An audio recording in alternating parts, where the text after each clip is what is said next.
Good morning and a warm welcome to the SES webinar on Retractable Roof Stadium. May I now introduce you to the moderator and speakers for today. Our moderator for today is Mr. PUNEET KHUNGER, Sports Infrastructure Specialist. PUNEET has led major stadium and convention center projects around the world. He was recently the Design Side Project Director for Moderator Stadium in Ahmedabad and led the new Pragati Maidan Master Plan in New Delhi. PUNEET has business qualifications from London Business School and architectural qualifications from Adelaide University and has been associated with major global design firms in his career. Now our speakers, ABHIJIT SHAH, Managing Director, Walter P. More. ABHIJIT SHAH is the country MD for Walter P. More India. He is Principal Walter P. More with 21 years of diversified structural engineering design and project delivery experience. Abhijit spent the first 13 years of his career in the Dallas office, where he got the opportunity to work with many stadium projects before moving to Pune to start and establish Walter P. More India. Under his leadership, the India team has designed and delivered multiple types of projects in India, like aviation, residential, commercial, entertainment, traffic, water resources, and sports, including the roof design of Moderator Cricket Stadium in Ahmedabad. Up next is Mr. BHATIA, Senior Designer, HKS. She is a Senior Designer at HKS London, a global design and strategy consultancy focused on sports entertainment. He has a background in both design and business and creates sports and entertainment venues. His experience living and working in Asia, the US, and Europe has given him an understanding of different cultures and allow him to design for diverse markets. She has been involved with projects ranging from SoFi Stadium, 70,000 seat stadium and 6,000 seat performance venue, from the LA Rams to Chargers in Los Angeles to VHive Europe, largest esport concept store for Team Vitality in Paris. Requesting all the attendees to please participate in the poll and do write the name of the speakers whom you would like to address the question to during the Q&A session. Also, do subscribe to the YouTube channel SCS TV, where we are live now and you can get access to all the webinars and steel construction updates on the same. Over to you, Mr. PUNEET. Thank you. Thank you. Hi, everyone. Am I audible? Carl, just confirming. Yeah, perfect. Yeah. All right. Great to have you all over here. Now, I've had the good fortune of working with both Abhijit and Chi. Abhijit and I actually worked on the Moderator Stadium together for quite some time. And Chi and I have been helping figure out how sport might change after the current pandemic situation. So a few interesting things going on. And I can tell you that's going to be a really informative and entertaining seminar panel discussion with the two of them. Please do keep sending your questions in, and I'll make sure that I get them through to the panelists. So guys, over to you.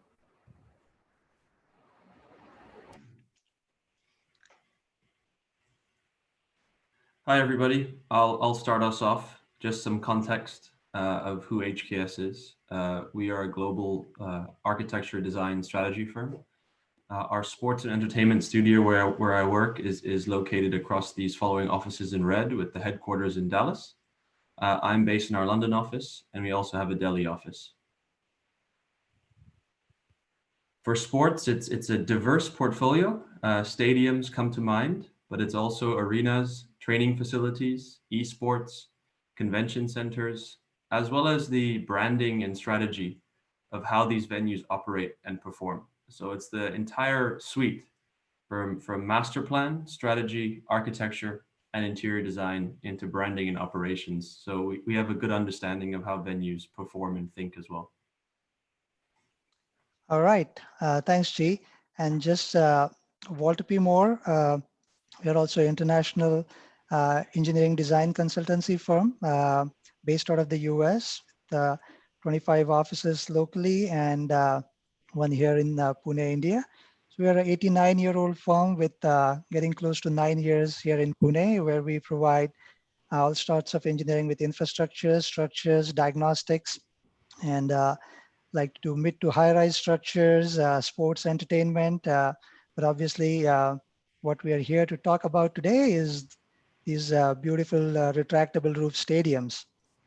And what we're going to do today is talk about some of these here. Just a quick 2-3 minute introduction to these stadiums so you get a feel of how different retractable roofs work, but then focus our attention on the big Cowboys Stadium in Arlington, Texas. All right, but before we go there, I just wanted to start with, I mean, why do we need retractable roofs, right? I mean, we have a lot of closed arenas, stadiums, and then where we play sports like badminton and TT and all those indoor sports, and then basketball and all sorts of sports. But then we also have the open air stadiums where we play cricket and baseball and football. So why retractable, right? So how about this? So when you go to watch, pay high money to go watch Nadal play in a tennis tournament, I mean, you want to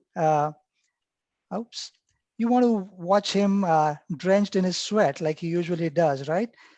You don't want him to stand on the sidelines so that he doesn't get drenched in the rain.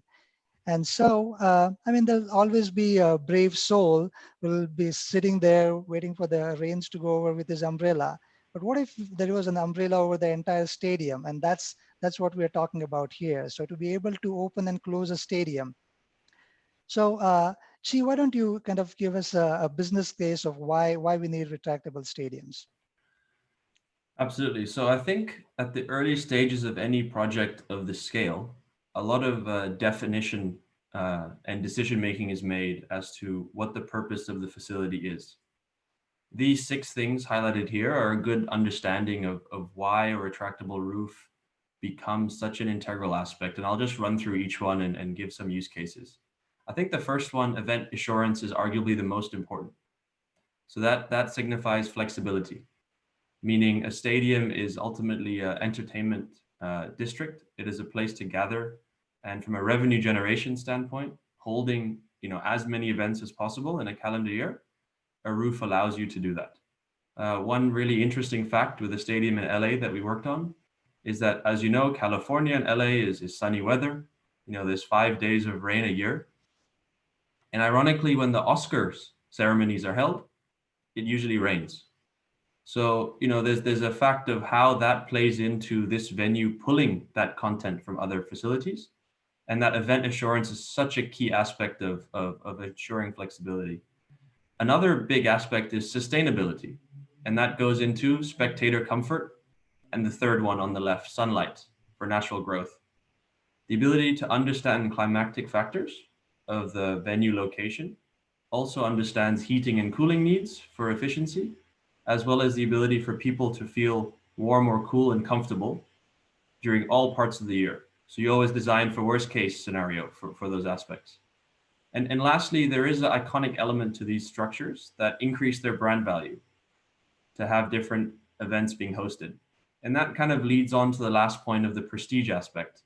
And one analogy we've really enjoyed using is, if you think of, and this is more for the US, with owners of sports teams having egos and prestige of what they want. The analogy is often, when you go shopping for a car and you want to add additional aspects, from leather seats to a sports package to a sunroof. So, we always like to use the example that if you want to pay for a sunroof for your car, there's other compromises you have to make. And ultimately, some of the decisions end up being prestige-based. And our job from a design and engineering standpoint with Walter P. Moore and other structural engineers is to really optimize and refine that and understand exactly the purpose of the retractable roof and arguably decide if it's important or not. All right, cool. All right, so we are going to talk about a lot of these retractable roofs, but I guess let's start at the beginning. So when was the first retractable roof built? Okay, let's think about this. So was it the 1990s, 1980s, 70s, 60s? So those of you who are thinking 80s, well, you are right, but not the 80s, 1980s. How about 80 BC? And that's when the first retractable roof is theorized to have been open. And obviously I'm talking about the Colosseum. And so I don't want to get about how the funding was done and all the history behind it. but it was a 50 to 75,000 seat capacity stadium. Design team and the construction team, unfortunately, is unknown. So the picture on your left here is kind of a recreated model of the Colosseum. And notice those wooden posts on top. So, and if you look at the Colosseum even today on the outside, you'll see this sockets and support. And it is theorized that the retractable sailcloth awning of the velarium is supported by 240 wood posts that sit in these sockets. And obviously, we know that the Romans had a great navy, and they operated this massive network of ropes and rigging. And researchers actually have done some models to see how this was done. And whether it's true or not, I mean, I would like to believe it was done like that. And so, but it's pretty amazing. All right, so from 80 BC to 2000, let's start with our first example. All right, so this was the Minute Maid Park for the Astros, that the baseball team in Houston. Seating capacity about 41,000. The retractable roof, I mean, the roof span is about 177 meters. And this is what it looks like, right? So you have two big retractable panels that kind of slide over. On the one side, there's a long, tall column, and the other side, it sits on top of the roof truss. So how this works is basically those big columns that you see on the retractable roof, they sit on top of this transporter system. And if you'll see, I mean, there's the small, there's a rigid frame. However, there's the floating mounted wheels, which are independently suspended, each of them. So it's not as easy as just putting a roof on skates. So it takes a little more than that. And this is where I want to point out that how important it is to work with a good mechanization consultant who works in tandem really closely with the structural engineer, because otherwise it's really hard to get these roofs to be very successful. And there's a lot of stadium retractable roofs in the past which are not working very well. I mean, there's examples in Asia, there's examples in the US, and there's examples even in Europe where the Wembley Arch, I mean, it takes now about 1 hour to open that in the Wembley Stadium. And they don't open it when the spectators are there. So the reason I'm telling you about this right now is because if you see at top, I mean, the truss should be able to move horizontally, laterally. I mean, there is going to be a lot of movement as well as the truss that it's sitting on. But the connection or the mechanization has to be such that it should be able to handle these forces. You'll notice that there's a release hinge at top and a hydraulic damper, which kind of help in this. All right, so the next one also in Houston. So after the baseball stadium got a retractable roof, like she said, it was a prestige issue, and the football stadium, the American football stadium, also wanted a retractable roof.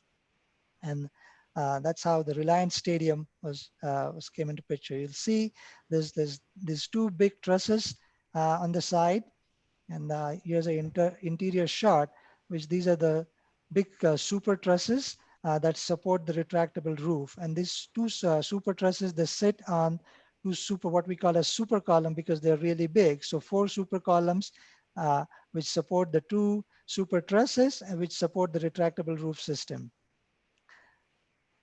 So this is a shot of the kind of the super trusses and the columns which sit in the interior of the seating bowl. And again here, I want to kind of say here that each retractable roof stadium is different. It's different because of the shape of the roof. It's different because of how it opens and closes. It's different because of the architectural requirements. And so each mechanization system also is a little bit different from each other. So here we are using a 4-bar linkage to strain release compatibility. So again, the idea is the same. I mean, the truss should have to be able to move without putting additional loads on the wheels and the rails. So they always remain straight. That's the idea. I like this picture. You obviously see the Reliant Stadium that was built in 2002 and the Astrodome that was built in 1965. And the reason I like this is because Astrodome was the first stadium that Walter P. Moore Sr. himself designed. and this was the first dome stadium. And that's when people realized that, okay, grass really doesn't grow inside a dome stadium, and the artificial turf was invented. And hence the name. Even today, the artificial turf is sometimes called as AstroTurf. And that's the reason, because it was first used in the Astrodome. All right, moving on. The next one is University of Phoenix Stadiums in Arizona, where the Cardinals, again, the American football team plays, 213-meter roof span. Let's go to it. So here again, you'll see two big trusses, and you'll start seeing a theme here. But these are different kinds of trusses, very light Brunel trusses where rods are used as bracing. Beautiful structure. And then you'll notice the lenticular roof panels, which it supports on those on the Brunel trusses. Thing to note here, you'll see how transparent the roof is, because it is a PTFE roof, and PTFE is, let me see if I get this correct, polytetrafluoroethylene roof, which is kind of transmits light through. It's about 12% light transmissibility for this one. And by the way, it's the same PTFE kind of roof that is used in the Moderator Stadium roof as well. All right, so here's an outside shot of that, where you see the retractable panels. They open on two sides, and staying with the same theme, a different kind of roof, different kind of trusses, but the idea is the same. There's a linear bearing here, which lets the trusses move independently, and it may be because of temperature, wind, live loads, whatever the structural deflection is, but it needs to be accommodated so that the mechanization keeps on working. And each of these retractable roof stadium, they have a roof control system, which is pretty close to where the mechanization is, and they're able to see all four or whatever, however many panels they're able to see the movement of that. They balance the VFDs and make sure that everything is moving correctly. Another kind of interesting aspect of the Phoenix Stadium is that it also has a retractable field.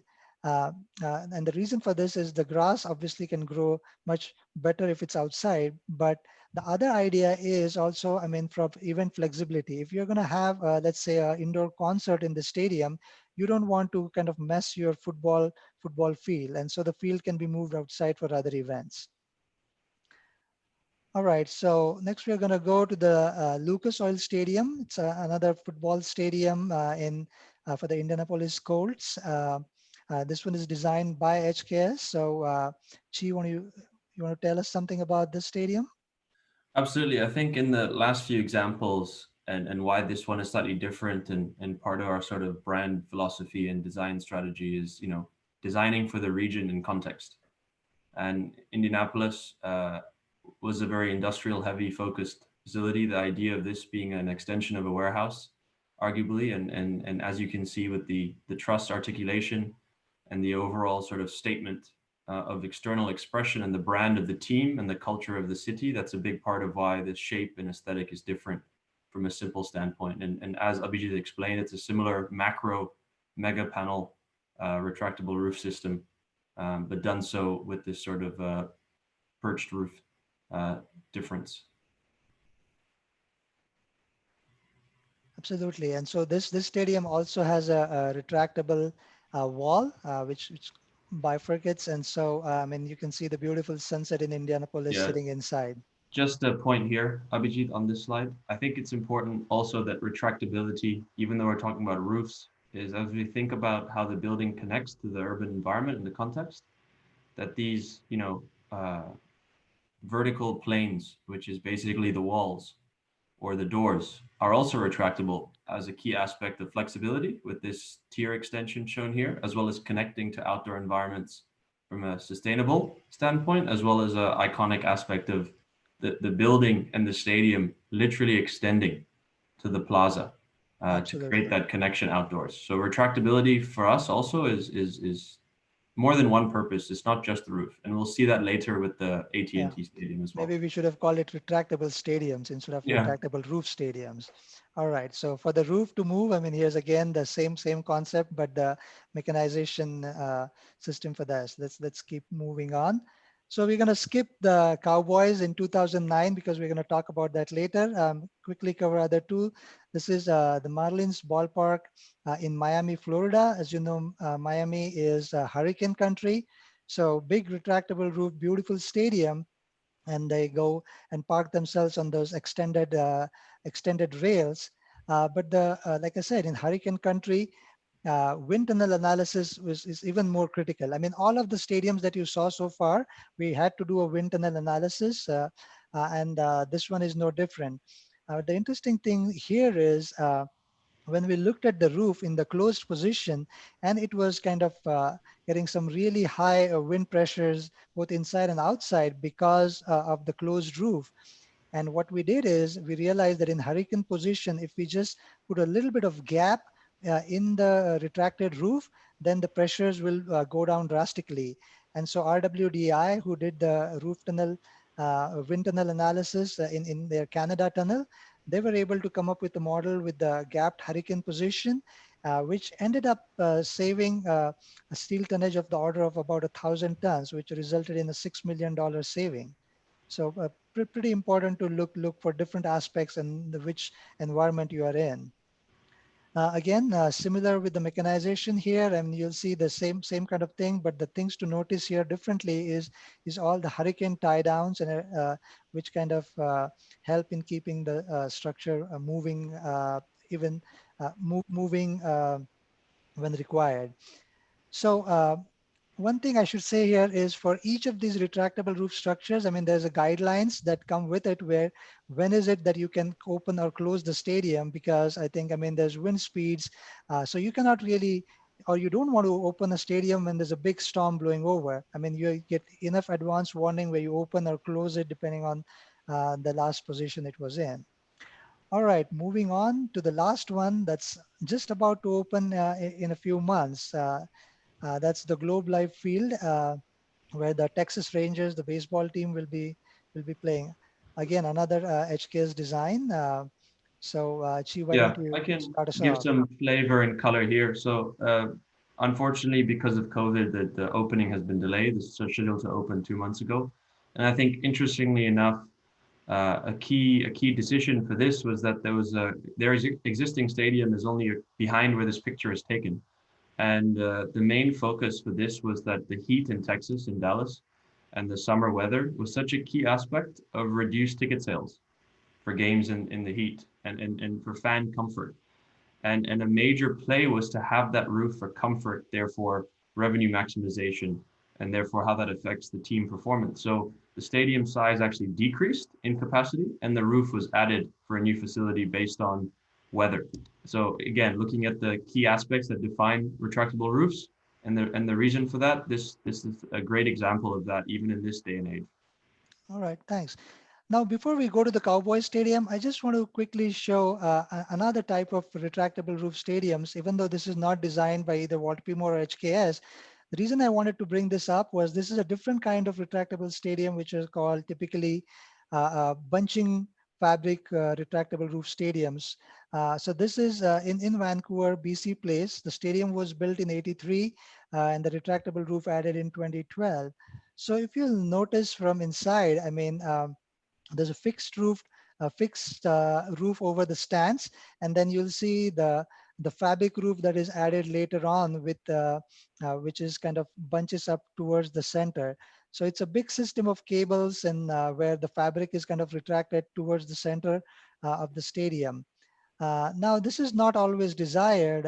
So Chi, I mean, why do you think, I mean, that is? Yeah, so from our perspective, the central hung storage unit essentially becomes such a burden, I would say, for shadow play on the field. It becomes such an iconic element for the stadium from a design and aesthetic standpoint. And importantly, we've seen issues with maintenance because of the number of unique parts. And the number of parts, the probability is higher that one will fail. And therefore this system, if one of these accordion retractable pieces don't work, the whole system fails. So, you know, from a maintenance and operational standpoint, along with the iconic aspect, you know, we've experienced issues with this to spec these for any stadium, arguably. All right. Now then, let's move on to the star attraction of today's webinar. I mean, the Cowboys Stadium in Arlington. And Chi, why don't you kind of talk about the architectural aspects of this first, and then I'll talk about the structure. Absolutely. I think we have a great case study here that as ABHIJIT has walked through this evolution of retractable stadiums, this one for us was a key milestone and a precedent to define kind of the future performance and efficiency of venues. So next slide, please. So one thing that's important is that the Cowboys, being a $5 billion franchise, #1 in the Forbes list, ironically, the year after the stadium was built and sitting there with, and the analogy we have is they are the Manchester United of the NFL and football, and they're ultimately the Mumbai Indians of the IPL. I think that's an interesting comparison from a family and ownership standpoint, owned by Jerry Jones. So what's important is that the Dallas Star and the Cowboys, the brand is such a significant aspect of the iconic nature of the venue. And I just want to make that point because that talks about the design drivers and the aspirations for the facility. So this slide is really interesting to see early sketch to rendering to mid-construction to final design. And it just gives you a glimpse of how the design process works and a great sort of evolution shot of why this building is so unique. Next slide. So one of the key aspects of making this project unique was those sketches on the right side, from top to bottom. Closing the roof has a performance aspect. Opening the doors on either side where the arches come down allow connectivity for people to enter and congregate with these sliding horizontal doors. And finally, opening the roof allows you that complete continuation of sunlight and air. And that final sketch on the bottom shows you that this really is a breathable stadium. So that was a key concept to kind of connect all aspects of nature into the facility. Next slide, please. But what makes this unique was that the style and the design statement was timeless. And it was under the category of international style is how you could define this. And it was something that it had to be a symbol for the city, the state, as well as the brand to grow its global commercial power and elevate it as a facility. So I think that's a key aspect of driving this timeless nature of the aesthetic with the glass and the steel and the pureness of the form, as well as the aesthetic focus of the structural arches. Structure is such a big part of scale of these venues, and designing the structure with firms like Walter P. Moore is such a key part because that becomes part of the architectural statement.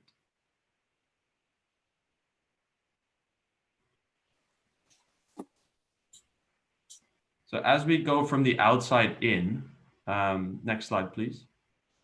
A key aspect of what makes this unique is on the left, the red band, which is more like a layer cake, is how a lot of stadium bowls are designed, where you have the red band being hospitality or VIP. One of the new aspects of what we brought into the Cowboys Stadium is this vertical idea of new configuration, where you layer it and you stack it more aggressively, because that creates more first row seats and more unique product for the best place to watch American football, which is right on the halfway line. So this idea of stacking hospitality seats and club seats is such a big part of designing the height, which we'll go into for the roof and the trusses. And to give you an example, the picture on the right, having these products or spaces that we call field suites, right? Suites by the field level, which usually people would think are very bad locations to watch the game. And they're correct. However, the experience of being there, being close to the fans, the players, the owner, is such a most desirable location, and these actually sell the highest value. So this idea of creating new moments is such a big part of the height of the building and how that affects the overall form, which we'll get into. Another key aspect is this is arguably one of the largest art museums in the world as well. The investment of art inside a stadium, just to give you a sense of all these spaces and walls and sculptures, makes this build non-event revenue. So when tours are happening without a game being played, the building still performs. And going back to the point of flexibility, this just validates that further. This is one of my favorite photos of showing the indoor-outdoor connection between that outdoor kind of plaza and party that's happening, and how that merges into the stadium and it becomes one extension. And you can see how the arches is such a key aspect of that too, in terms of creating moments for people to gather. Can I just interject over there? That's a really good point you just made, because it's like the three big ideas over here: the products you're talking about, the new products, the structural arches, and the retractable roof. They're all coming together into one concept. They're all linked together. It's amazing how they've been brought together in a simplified manner, but the expression is finding true form in multiple ways. It's a beautiful piece of architecture. And Puneet, often that's our role as architects, right? As you know, just sharing with the wider group, we are the orchestrators. We have to combine all these things into one holistic solution. And I think some key world records that Puneet summarized, you can see here. I just want to touch on the largest video display. The arches, ABHIJIT will cover in further detail, but the largest video display is really interesting to discuss with this group as well from a culture standpoint, even during COVID. So back in 2007, arguably when this was designed, the culture of leaving your home in Dallas, Texas, and driving your car, being in traffic, why would you do that when you have a 100-inch TV in your room? What's the reason of leaving? And a big aspect was simply saying, we'll give you the best immersive digital experience in the stadium as well, because you can't beat the atmosphere of being there live. And it's such a simple point, but that really drove the investment and the decision-making to invest in this really large 7-story building of a video board, both sides, that when you're there, it's hard not to look at it because of the scale of the building. Ultimately, the players are like ants. So you actually need that for replays, and it becomes a monetized asset. So I think that's a really interesting addition, and we'll talk about the loading of that with the roof and why that's important later.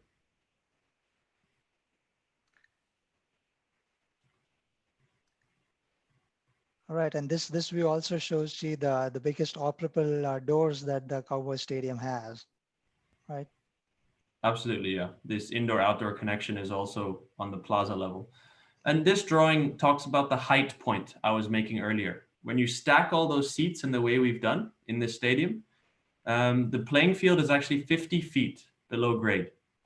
And therefore, by sinking the building that low, that allows the height to be not that intense from a height restriction, from an urban standpoint. And therefore, this shows you how many levels of program and amenities there are, and the focus of these suites that you can see from silver to star level. Stacking those suites becomes such a key revenue generation, and also talk about the height of the building and why those arches and the span ultimately was so important to factor in with the height of the program. And I'll pivot on to ABHIJIT in a second as we talk about the structural integrity and design of this, but this diagram really shows you the scale. I think the best one is to say the Statue of Liberty fits inside the closed roof of this stadium. And, just think about that for a second in terms of scale. And I think we have an example in India that ABHIJIT will cover, but I think this is a great slide that talks about the importance of the long span of the arch and how that becomes such a key architectural expression element as well. Absolutely, thanks, Chi.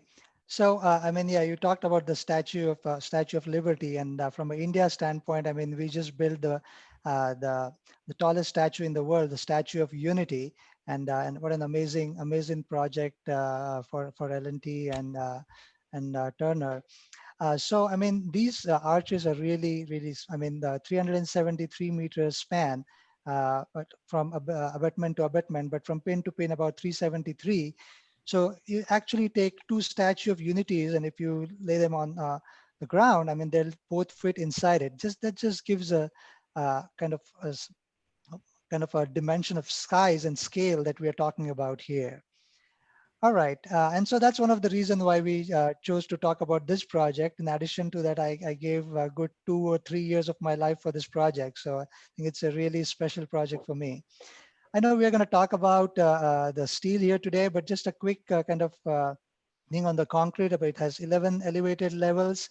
and a lot of reinforcement steel, 22,000 tons of reinforcing steel, in addition to 3,100 pieces of precast, including 1,800 pieces of precast seating units.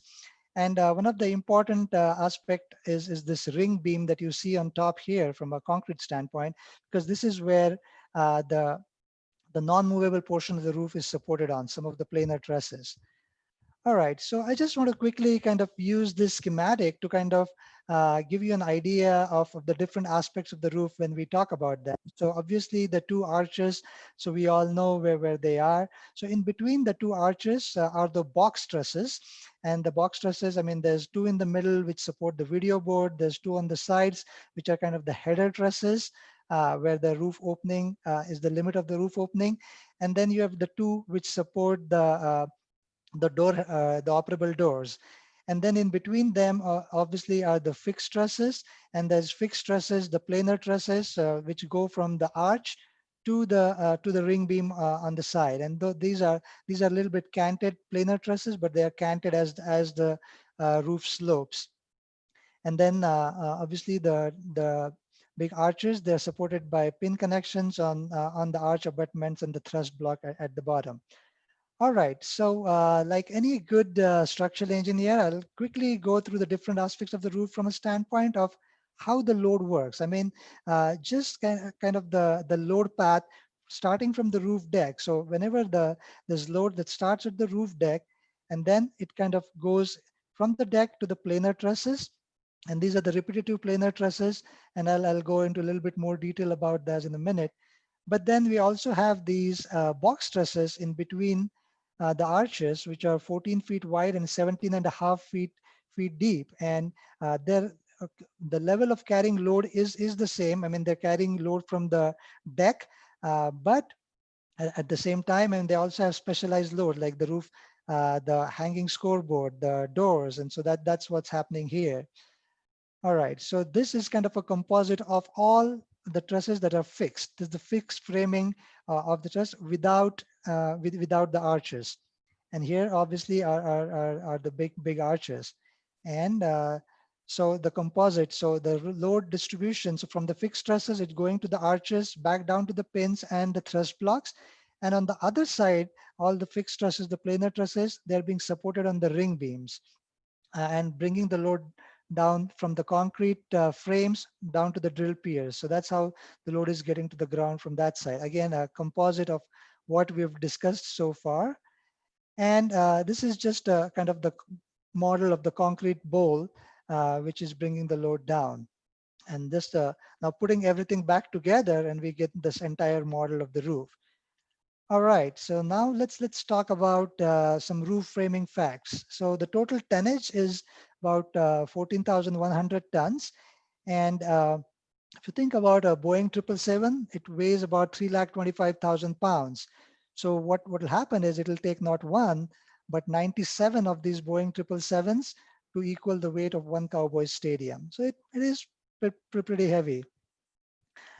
The show rigging allowance, and so this is a 2 lakh pounds show rigging allowance, and this is something what Chi mentioned earlier, where the roof can be used for different functions, and so that's when it's open and closed. And this is being set right now in the picture that you see here for a big concert, and you can see the show rigging, the trusses on top, which help rig the shows, where the speakers and lighting and all those things are hung from.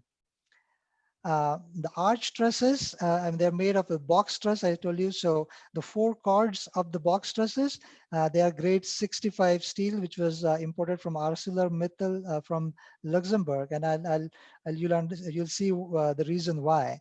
By the way, grade 65 is comparable to E450 in India.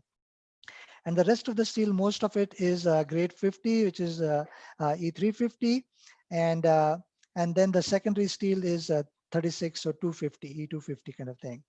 All right, quickly. So the wind tunnel analysis, I mean, obviously, so this was again done by RWDI in Canada, where it was put on a rotating disc to kind of look at the loads from all different directions. This is a 1:400 scale model.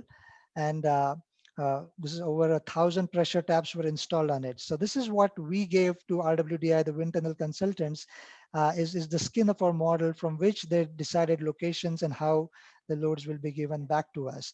So what ended up happening is they had to create 150 load cases for wind design, and that's a lot. And the reason being that not only are we looking at wind in all different directions, but to add to the complexity here is that when the roof is open or closed, when the doors are open and closed, and all different combinations, door open, roof closed, roof open, door closed, both open, you get the point. So it kind of adds on to the complexity of the wind loads.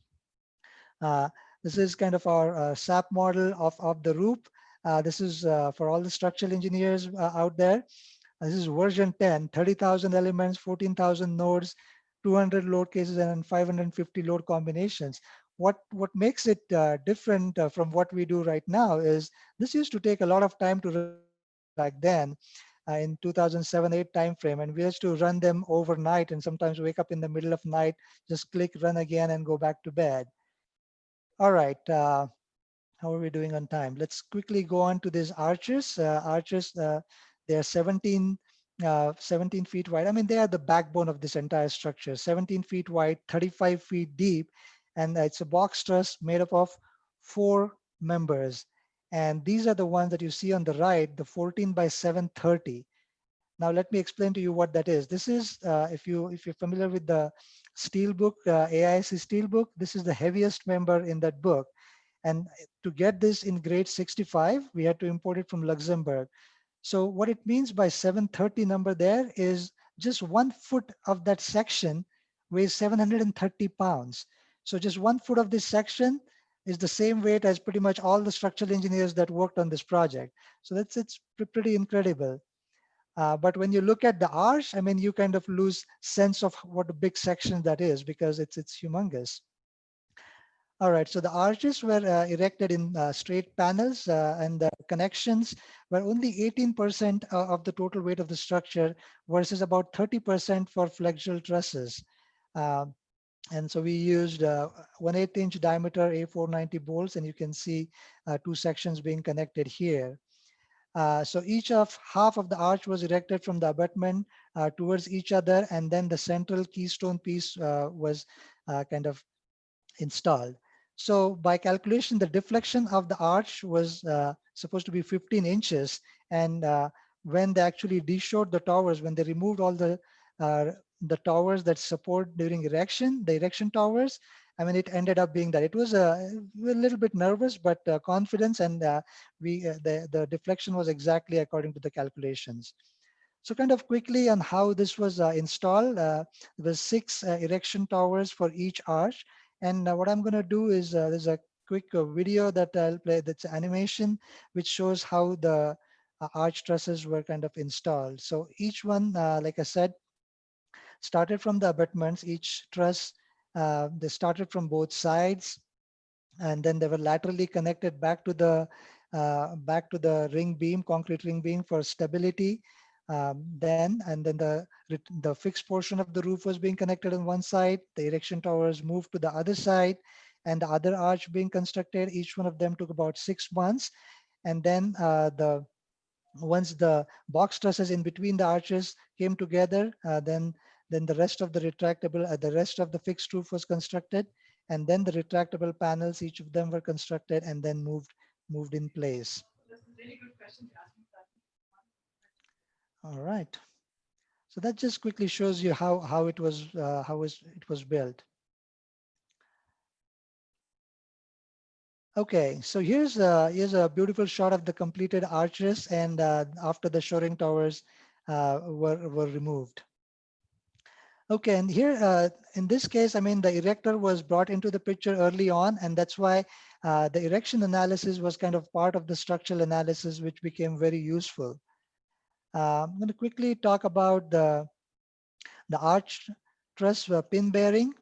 So it has a pin bearing that was, this is kind of a schematic or a graphic that shows that, and we put a human to kind of get the scale of what that is. And the four members framing into that pin are the 4 members of the arch coming down. Each bearing assembly consists of 4 castings of solid steel. And so they were casted in Michigan, in a foundry in Michigan, and then milled and polished in Massachusetts before it was brought back to the job site. And here you'll see, I mean, there's a white frame, and the X's that you see, that's just a frame for installation. But the 4 plates on top with the holes on it, that's where the 4 cords of the truss will connect. And this view kind of shows how the anchor bolts, and that was a whole bunch of anchor bolts. We created a frame which was installed in it. And the reason for that was this picture. This, I mean, this kind of speaks for itself. This now, the entire roof truss, I mean, this thrust of 19 million pounds, which is about 85,000 kilonewtons, that's huge. So how do we resolve that? How does it go to the ground? So at this picture, I mean, if you look at on the top, there's a guy you'll see there for scale. So that's how huge these abutments are. And so, and this is one of the pictures why structural engineers get a bad reputation of using too much steel. But guys, this is just 1% steel, only 1%, and that's required to take this force down to the ground. And I just quickly wanted to show this sheet drawing. Whatever you see inside that red box is what's above ground, but how that load goes underground is it's a kind of a system of slurry walls, which is 176 feet long by 71 feet deep and 18 feet wide, that kind of transfers all that load into the ground in shear friction. Amazing. These are now our retractable roof panels that are kind of installed and in position. And this is a good view from the inside where you see the arches and the retractable roof panels. All right. Now this, as you can see, the top of the roof glowing there. Again, this is a PTFE membrane that we talked about earlier, just for the retractable roof panels. And this kind of shows the section through the retractable roof where you can see the 4-bar linkage on one side to allow for the movement and fixed on the other side. Quickly through the roof system and the mechanization system, there's a rack and pinion drive system which powers the roof. And as you can imagine, I mean, it's a pretty sloping roof. At the edges, it's 24 degrees steep. So it's not very conducive to what you want to put a retractable roof on. But amazingly, it doesn't take very much to kind of look very much. So these are 64 motors on each side, each 7.5 horsepower only, that power it to kind of go up the slope. And while coming down, as you can imagine, it's there kind of in braking action more than trying to do anything else. All right, and quickly end with the video board structure that Chi talked about. So this is kind of, if you imagine, this is a 7-story structure built of steel on which the video boards are kind of supported on. And in this view, you kind of lose track of the dimensions here. But as mentioned earlier, the entire Statue of Unity can fit into it. So there's a 7-story building that's sitting there, which doesn't look that big.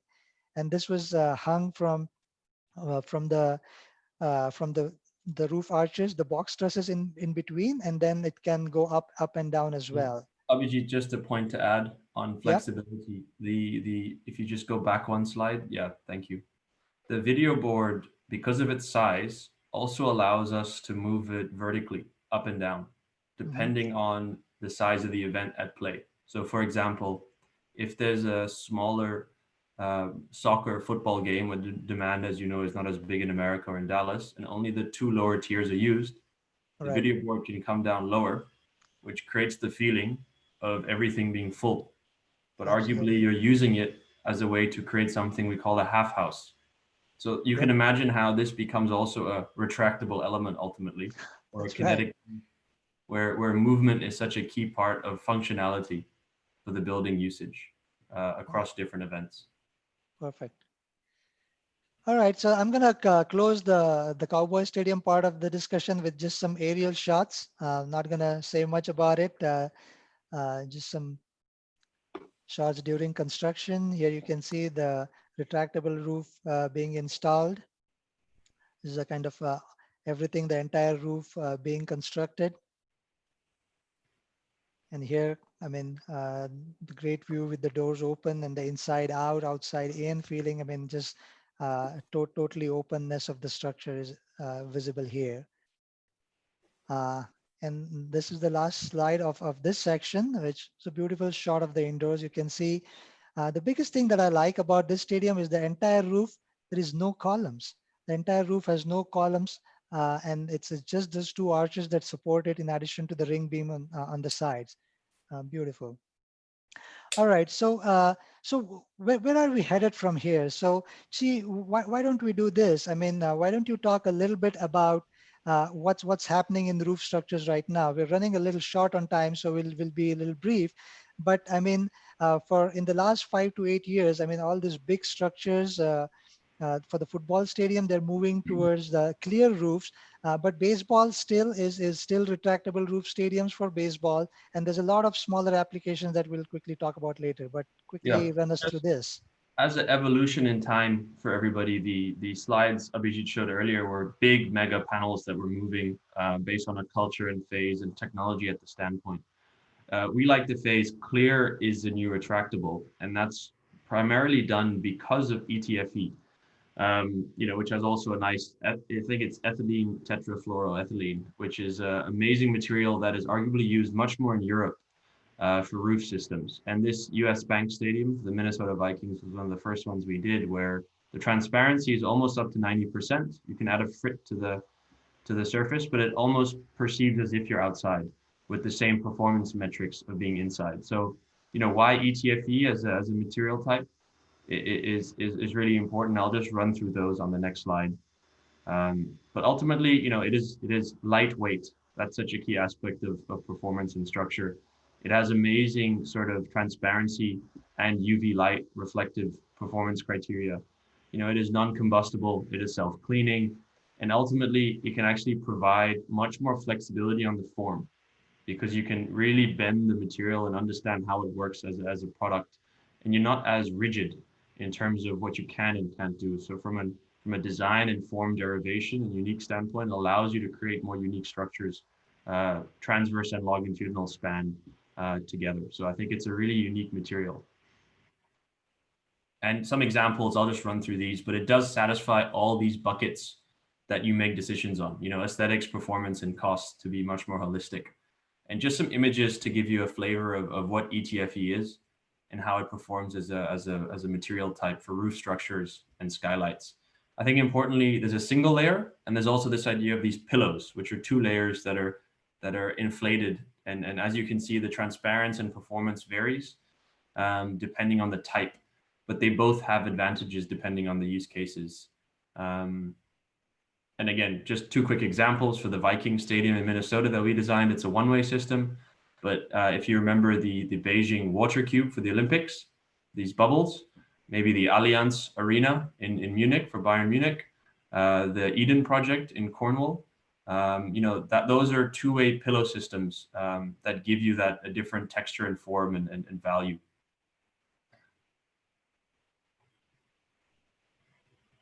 And again, I think what's important is that retractability with ETFE. If ETFE is solid, it doesn't retract. Performance and shading is actually an additional layer either embedded in it with this sort of textured frit pattern that can move and shift, so the sunlight varies depending on usage. But also retractability is on shading systems either below the ETFE surface, right? Because that's a cheaper retractable aspect just from a solar heat gain standpoint for building performance. So I think retractability is rethought, and one of the best examples is a stadium that I was privileged enough to work on, and this is opening later this year in LA. And as you can see, this is micro operability, as we call it. So each of those picture frames or squares, which are 60 feet by 60 feet, some of them can retract. So just gives you a sense of a snapshot of where retractability has gone over the time and how a new material type allows us to design this for.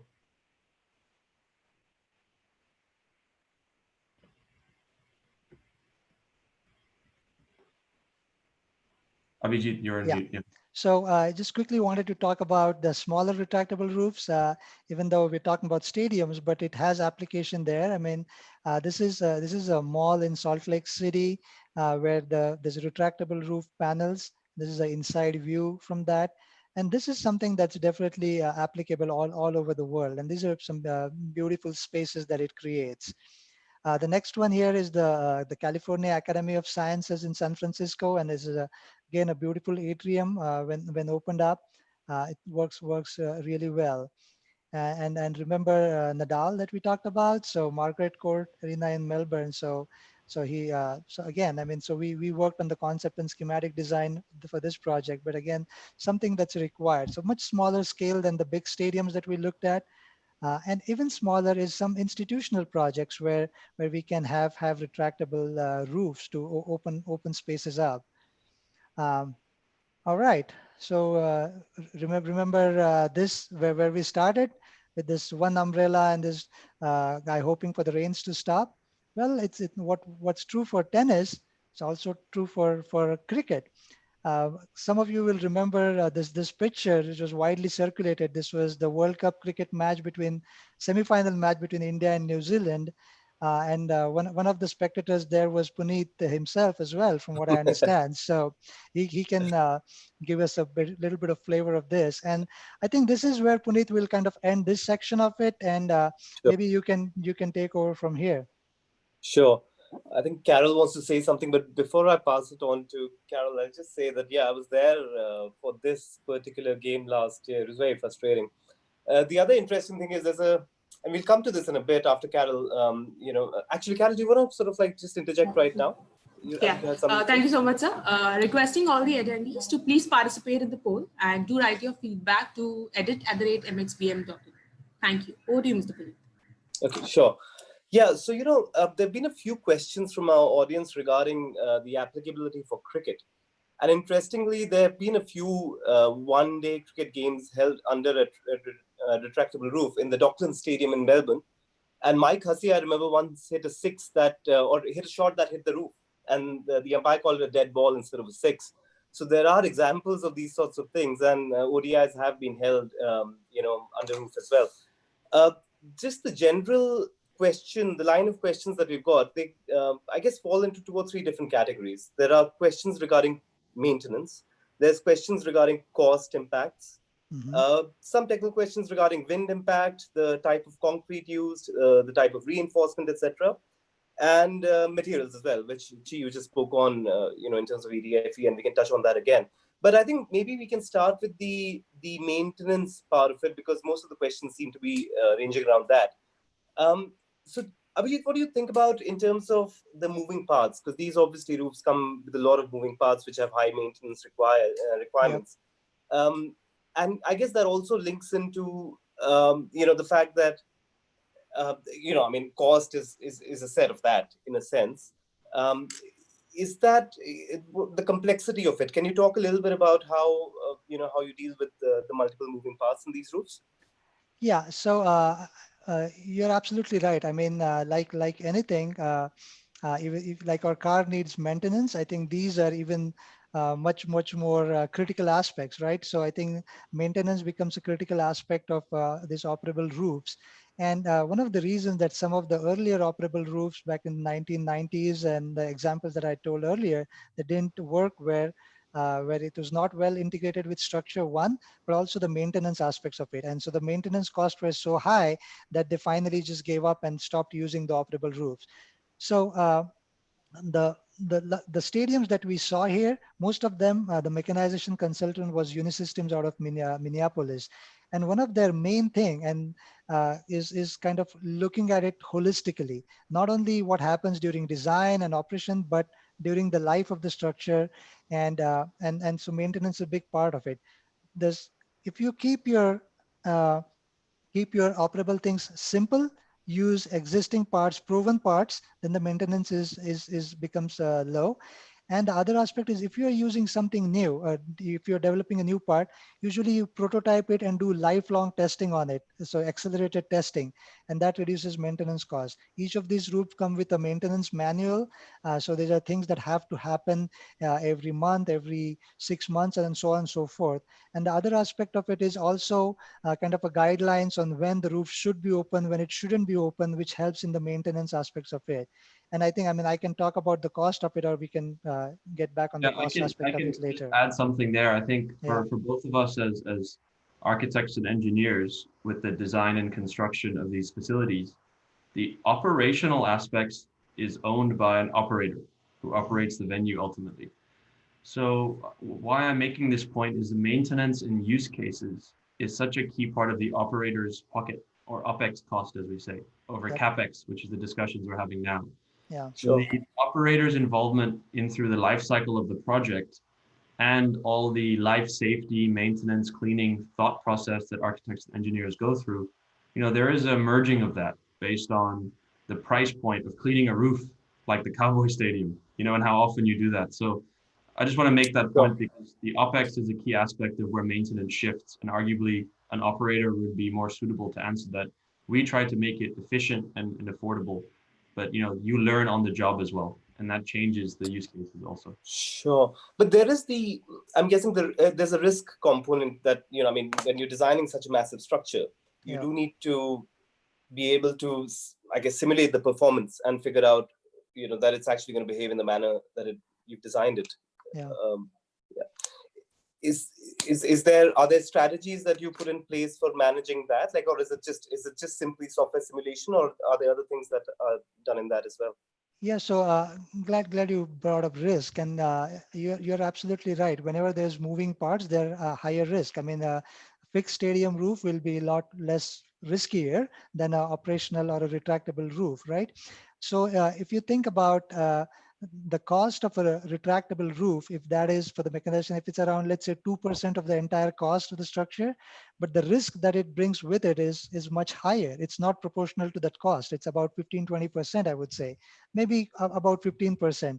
And that's just based on a lot of these experiences that we've seen starting from I mean, these stadiums, I said 80 BC was the first one, but in the modern history, 1960s was the first one was built. And a lot of them are not operational right now.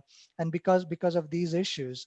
So as we understand more about mechanization and how the structure and mechanization have to work well, then you kind of make this risk smaller and smaller.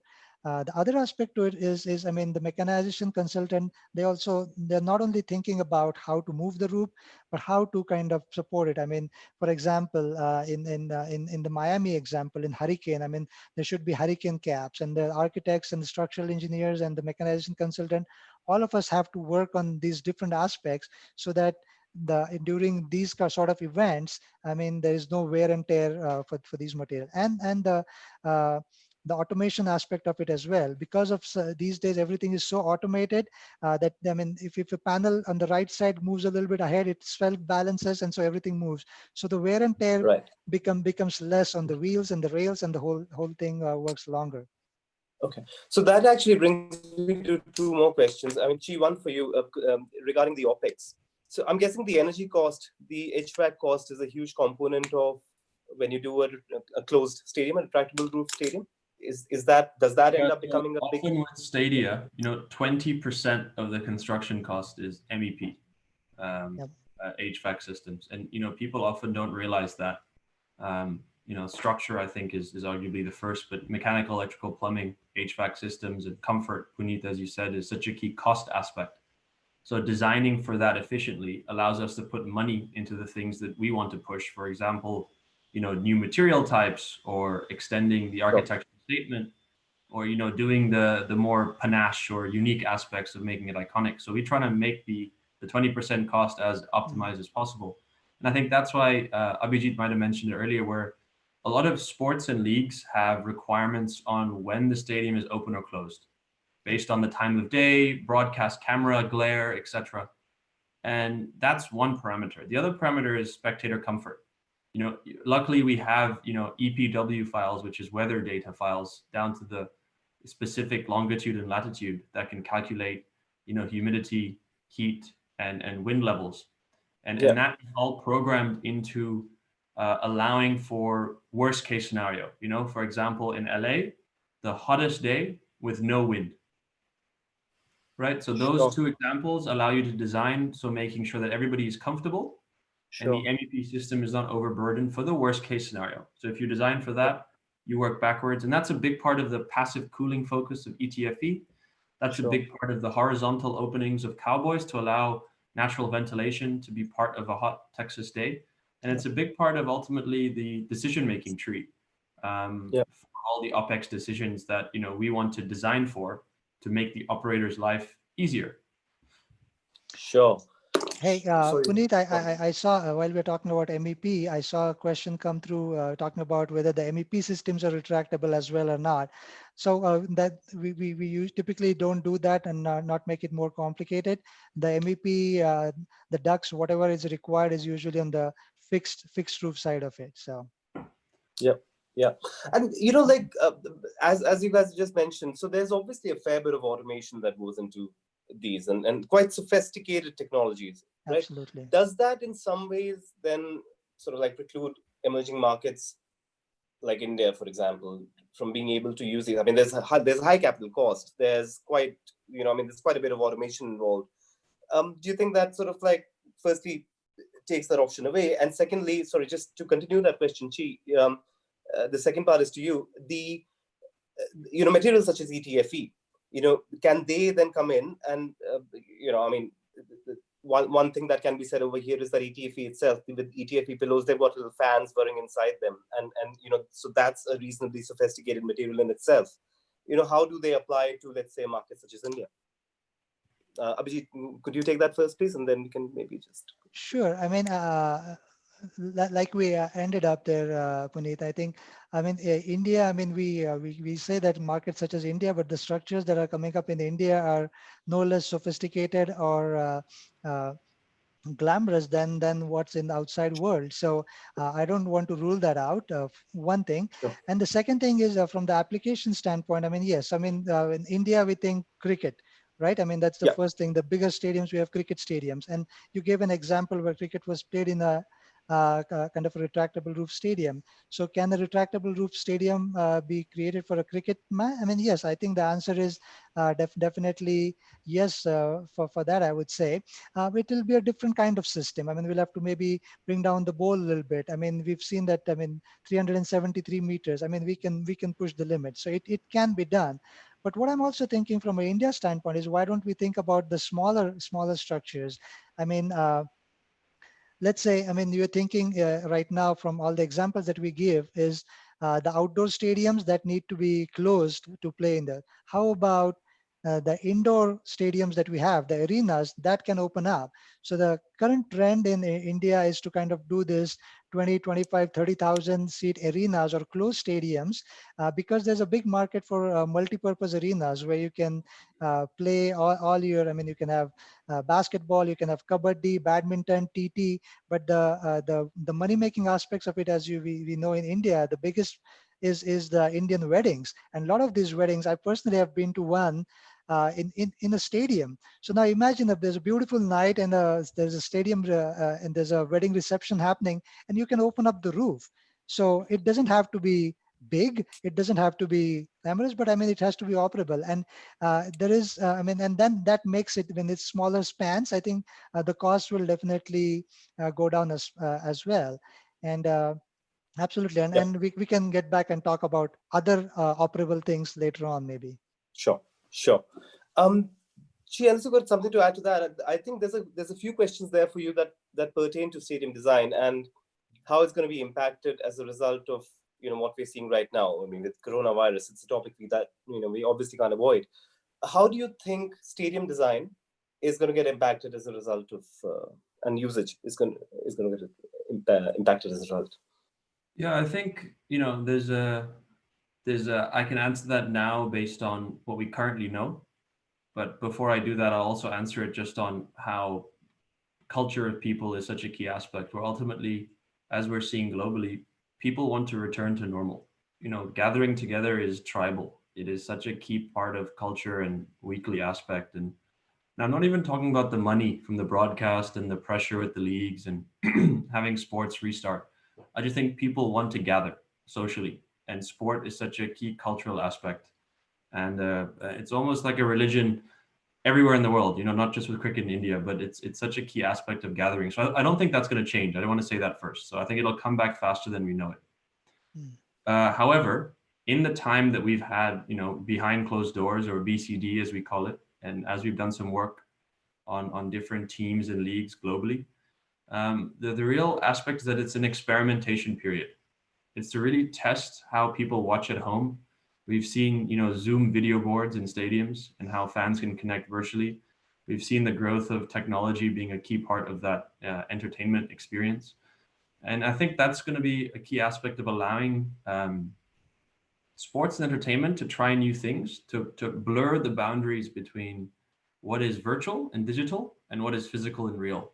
And I think, not to sound too philosophical, but there's going to be a lot of innovations in what that means because of COVID that'll kind of spark interest. And, a direct example is obviously that if you can only have, 10, 15% capacity in a stadium for the first phase of reopening for any sport, where do you place those people? You have to distance them. So is it even worth having them there to operate the facility?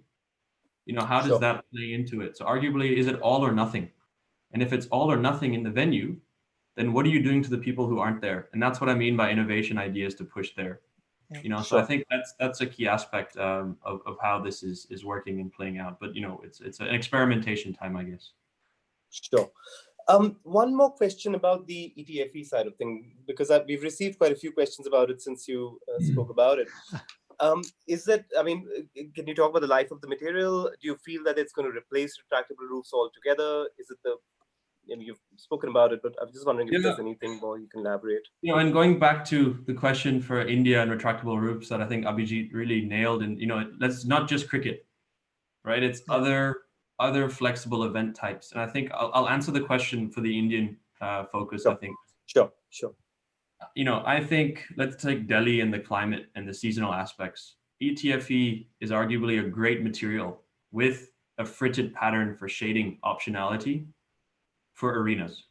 Sure. I just think that's a no-brainer. It allows you flexibility from the wedding to a kabaddi game, to a volleyball tournament, to a concert. Yep. So, and the climate supports it. The flexibility of the material and the cost doesn't scare the CapEx aspects as much. But I think the point that, we're talking about is that it's difficult for ownership of private and public money in India and where that comes from. So that obviously makes these CapEx discussions harder. But to go back to ETFE, I do think it'll be such a key material type globally. Europe, and especially, Germany and Switzerland, they started a lot of the focus. UK picked it up. Australia, New Zealand has picked it up. America has now picked it up as a third phase. And, in Southeast Asia, it's there with the climate and the tropics aspect. So, and also the material is being innovative, right? So example, as we talk about it, they're looking at a U coating on ETFE that improves the glare. They're talking about embedded photovoltaic cells. Yep. So it becomes a transparent way to absorb and also create, energy. They're also about LED integration in ETFE, right? So it becomes a surface for media. So, it does a lot of things, and ultimately it's lightweight. Lightweight, long span material is something that, no one can disagree with. From clients, real estate developer, contractor, engineer, architect, because that has so many domino effect to cost savings and efficiency. So, yeah, one thing I'll add when you talked about Europe and US, ETFE, it's already in India for the Delhi airport. I think there's a piece of it that is proposed for Delhi airport, and there's projects that have already completed in Bangalore that are using ETFE quite a bit. So I think that's plenty on ETFE. But are they single layer or pillows? The ones that you're both, I guess. Right. And it's also used as a facade material. It's also used as a facade material and a building enclosure system. In fact, more so than the roof. So it's interesting, isn't it? Like when I think this was back in they did the water cube for the Beijing Olympics with ETFE, and the Allianz Arena was around the same time as well. Correct. I think about 10 years ago or 12 years ago when that happened, we were all thinking maybe it's just a fad material, but it's stuck around, become more durable, more innovative. So yeah, it's definitely. And I think I saw a question on retractability with ETFE. So I just want to answer that while they're on the topic. I think ETFE has to sit within a rigid system. So it has to sit within a frame, and the frame is the one that retracts. So I just want to make that clear. ETFE is not like an accordion system. Right. It's not like PTFE where it can bend and fold as much. The structural integrity per panel is in a frame, and that frame moves Similarly to the large panels you've talked about, it's just a smaller panel that moves, and that can work on an incline as well. So I just want to answer the retractability for ETFE point. Yeah, so it can be done, but it's the different challenges to it. That's pretty much it. Yeah. One question just in line with the question that's been asked came to mind, which is that in terms of codes, now there are obviously different codes that apply for outdoor venues and indoor venues. So how, like, do you guys want to maybe have anything to share about how, let's say, a code that's in place for an outdoor stadium might, like when the roof is closed, then it becomes sort of like an indoor venue. I mean, are there any examples of that sort of stuff, like how the code applicability changes, fire codes and stuff like that? Anything like that at all? Because it's interesting, isn't it? Sorry. I have one, Puneet. It's the heat, stack effect, and fire. So those are connected. Yeah. The first one is the heat and the stack effect. So if the building is closed for whatever reason, for sports league standpoint, and there is a fire, or there's even heat in general because of the climate, hot air has to rise, and you need to create openings. So operability often becomes a requirement for code, arguably more so than aesthetic or performance reasons. And then from a fire and smoke standpoint, with pyrotechnics in stadiums or fireworks, you need to move the smoke because of the broadcast requirements on camera. Yeah. So I think operability is actually heavily built into your code point from heat and comfort as well as fire. So from a short answer from a structural standpoint is you have to satisfy both open and closed cast. Like for example, if it's the cover for concrete, and so you have to take the worst of both, right? So I mean, you have to treat even the indoor things as its exterior, and the cover will be bigger. Right. Yeah. And from a technological perspective, then let's say the amount of time it takes to open that roof, like sometimes does that get built into those considerations as well, that you need to be able to open the roof in a certain amount of time? How much time does it usually take to do these things? Yeah, sorry, I forgot to mention that for the Cowboys Stadium, it takes 12 minutes to kind of open and close the roof. And so that's about the same time frame that pretty much all of these roofs take to open.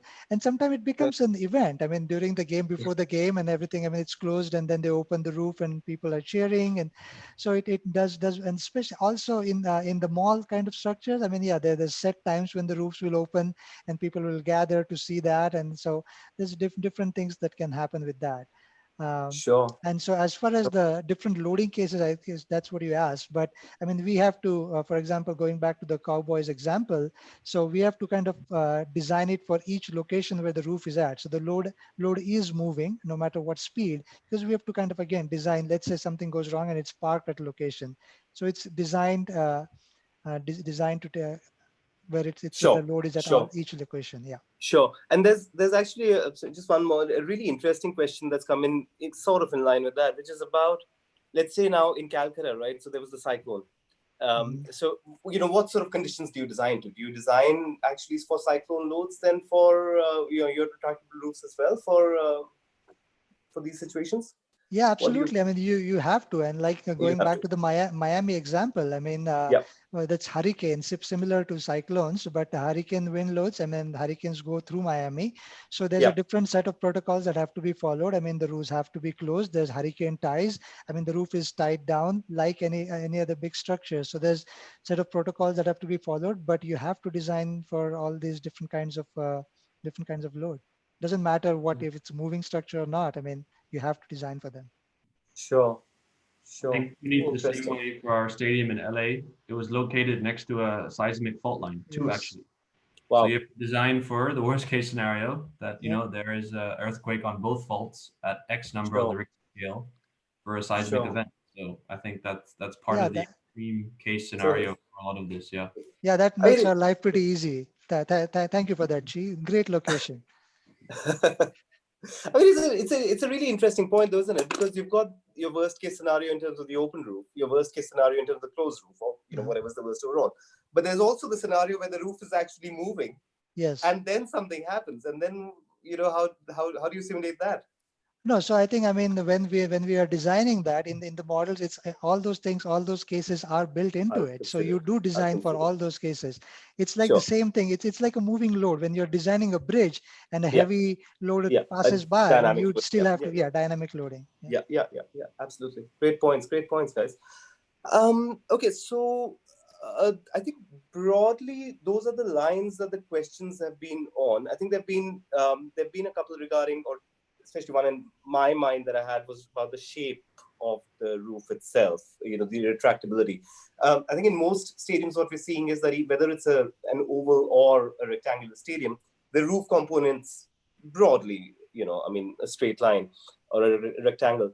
Uh, and that, while that makes complete sense from a, you know, an ease of movement perspective, um, are there other good examples that you've seen, like you know, where I mean, there's one in the US where there's the aperture sort of, I think, So that's the roof, right? and I see what you're saying. It's kind of Yeah, a lotus that opens. It's the yeah, yeah. Mercedes-Benz Stadium in The Atlanta. Mercedes-Benz, right? That's right. Yeah, Yeah, and so it could be different shape, but again, it makes it more complicated. I mean, if you read about it, I mean, for the first entire season, they weren't able to open the roof, and yeah, we were involved in it later on, and then we were involved in the construction aspects of it, but it's operational now. So it's just complexity and cost, but yeah, it yeah, can be done for sure. yeah. I think And is that, sorry, please, the way Jay. we start a lot of our projects is that you always want to try to make a unique roof solution, Mhm. right? To Yeah, differentiate your building as a brand and a yeah, symbol from the previous. And ultimately, it's actually very difficult to do that, because when you start narrowing options and exactly deciding the value of why you're doing it, and the yeah, aperture for Mercedes-Benz, I mean, I kind of congratulate them for pulling it off yeah, and Yep. getting yeah, approval to yeah, do it, yeah, because you know it's pretty well known that there's going to be issues with it, and they had issues, and yeah, they Mhm. still have issues, but they still did it. So you know Yep. yeah, I can go both ways of respecting the ability to innovate yeah, and accepting the challenges, but also you know the pragmatism of you know it's so many moving parts, they all have to Yep. yeah, work together.